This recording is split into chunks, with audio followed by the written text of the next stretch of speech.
लो, अब आ गया वो दिन जिस दिन आपको सभी को गंगा जल तुलसी जी में 7 बार छोड़ने वाला उपाय करना होता है। जी हाँ, कल है पौष मास के महीने की अमावस्या का दिन, जो पड़ रहा है 19 दिसंबर 2025 के दिन।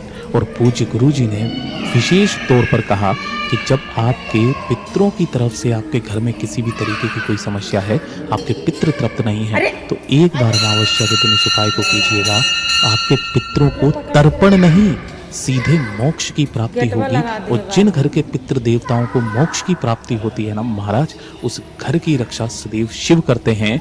उस घर में कभी किसी तरीके की कोई दरिद्रता नहीं आ सकती है। उस परिवार की उन्नति खुद महादेव करते हैं। और गुरुदेव जी की ही कथा से सुन करके और समझ करके इस पूरे उपाय को बहुत आसान भाषा में आप सभी लोगों को बताऊंगा। परंतु उससे पहले आप सबसे बस एक छोटी सी प्रार्थना करना चाहूंगा कि जो भी भक्त पहली बार आए हैं, चैनल को चाहे सब्सक्राइब करें या ना करें, लेकिन कमेंट बॉक्स में हर हर महादेव अपने हाथों से जरूर से लिख दीजिएगा। इस पूरे वीडियो में हम 3 महा उपायों के बारे में बात करेंगे, जो आपकी अलग अलग कामना पूर्ति के लिए सिद्ध होंगे। तो ध्यान से सुनना है और समझना है। सबसे पहले बात करते हैं पहले वाले उपाय की। ये जो पहला वाला उपाय है ना, ये होगा किन लोगों के लिए? पितरों को तर्पण नहीं, सीधे मोक्ष की प्राप्ति दिलाने वाला ये सबसे अचूक उपाय है। जिन घर के व्यक्ति अपने पितरों के निमित्त अमावस्या के दिन इस उपाय को करते हैं ना, उन अमावस्या के दिन उनके पितरों को मोक्ष की प्राप्ति होती है। फिर उनका दोबारा जन्म नहीं होता है। वो जन्म मृत्यु के इस कार्यकाल से बिल्कुल अलग चले जाते हैं और वो आपको खुले हाथों से आशीर्वाद देते हैं। आपके जीवन की जितनी परेशानियां हैं, वो सारी की सारी परेशानियां खत्म होती है। ये इतना अद्भुत और अचूक उपाय है। ये करना कुछ नहीं है, सबसे सिंपल सा उपाय। एक कटोरी लेनी है, ठीक है ना, इस तरीके से खाली कटोरी लेना। अब चाहे कोई सी भी, काफ़ी सारे भक्त पूछते हैं कि भैया कांच की लें या स्टील की लें, आप कोई सी भी एक खाली कटोरी ले लेना, ठीक है ना। और अलग से किसी भी एक कलश में, अगर आपकी छोटी सी कोई बोतल हो जिसके अंदर गंगाजल रखा हुआ है, तो आपको थोड़ा सा गंगाजल अलग से ले लेना है। बस उस कटोरी को आपको खाली रखना है, इस चीज़ का विशेष करके ध्यान रखना। इसी के साथ में एक लंबी बाती का दीपक निश्चित रूप से तैयार कर लीजिएगा, जिसके अंदर या तो गाय का घी भरोगे या फिर सरसों का तेल भरोगे, ठीक है। अब आपको अमावस्या के दिन किसी भी समय पर, अब जरूरी नहीं है कि सुबह के समय या शाम के समय या दिन के समय, जब भी आपको दिख जाए उसी समय पर आपको आपके घर में जहाँ पर भी तुलसी जी का गमला रखा हुआ है ना, वहाँ पर आपको पहुँच जाना है। यहाँ पर सबसे पहले उस एक दीपक को प्रज्वलित करना है, जलाना है, जिसकी बाती का मुख आपको दक्षिण दिशा की तरफ में रखना है। इस चीज का विशेष करके ध्यान रखना। किधर रखना है? दक्षिण दिशा की तरफ में रखना है। अब यहाँ पर रख देने के पश्चात अब सबसे पहले आपको करना क्या है कि आपको अपने दाहिने हाथ में थोड़ा सा गंगा जल लेना है। और हाँ, एक कटोरी जो आपने ली है उसे भी तुलसी जी के गमले के ऊपर ही रख देना। अब आपको क्या करना है, थोड़ा सा गंगा जल अपने दाहिने हाथ में लेना है, अपना नाम बोलना है, अपना गोत्र बोलना है, और बोल करके अपने पितरों से कामना करके यहाँ पर इस कटोरी में आपको छोड़ना है। तुलसी जी में नहीं छोड़ना है, कटोरी के अंदर आपको छोड़ना है।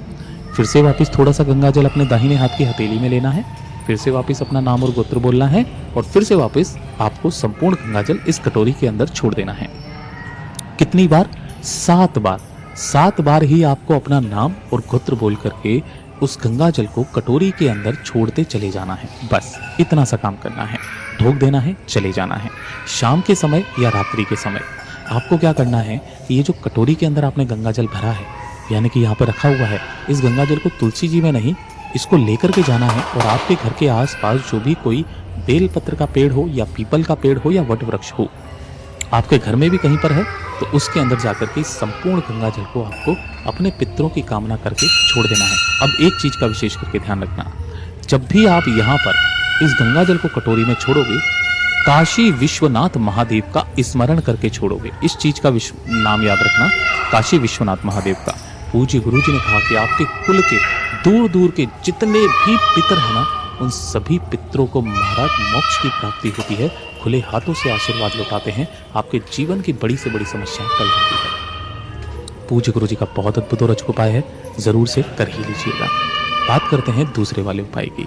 दूसरा वाला उपाय खास करके तब है जब आपके घर में धन की हानि हो रही है ना, यानी कि अनावश्यक खर्चे आपके परिवार में बहुत ज़्यादा हो रहे हैं, पैसा कहीं से बिल्कुल बचता नहीं है, कोई व्यापार, दुकान, फैक्ट्री आपने चला करके रखी है, ग्राहक नहीं आ रहे हैं, घाटे में जा रहा है, धन को लेकर के समस्याएं घर में बन रही है, एक छोटा सा काम अपने पितरों से कामना करके करना। गुरुदेव ने कहा था, एक लोटा शुद्ध जल अपने घर का लेना है तांबे के कलश में, इसके अंदर थोड़ा सा मिला लेना है आपको गंगा जल, और साथ ही साथ आपको लेनी है एक बेलपत्र जो कहीं से भी खंडित कटी कटी ना हो। नहीं मिलती है महादेव जी की शिवलिंग से उठा लेना, धोकर के काम में ले लेना। अब ये जो एक बेलपत्र आपने लिया है ना, इस एक बेलपत्र को भी आपको इसी कलश के अंदर ही डाल लेना है। अब ये वाला जो कलश है ना, इसे लेकर के आपको अपने पूरे घर में जितने भी कमरे हैं, किचन है, बालकनी है, केवल बाथरूम और शौचालय को छोड़ करके आपको अपने पूरे घर में घूम जाना है श्री शिवाय नमस्तुभ्यम मंत्र का स्मरण करते हुए। जैसे ही आप पूरे घर में घूम जाओगे, उसके पश्चात इस कलश को लेकर के आप बाहर निकलोगे। तो बाहर निकलने के पश्चात आपके घर की जो चौखट है ना, इस चौखट से आपको इस कलश को स्पर्श करा देना है, और स्पर्श करा देने के पश्चात इस कलश को लेकर के जाना सीधा भोलेनाथ के मंदिर में शिवलिंग के पास में। अब यहाँ पर थोड़ा सा ध्यान से सुनिएगा। जैसे ही आप यहाँ पर पहुंचोगे ना, शिवलिंग के पीछे की तरफ आपको आसन लगा करके बैठ जाना है, जिससे आपका मुख उत्तर दिशा की तरफ में हो जाएगा।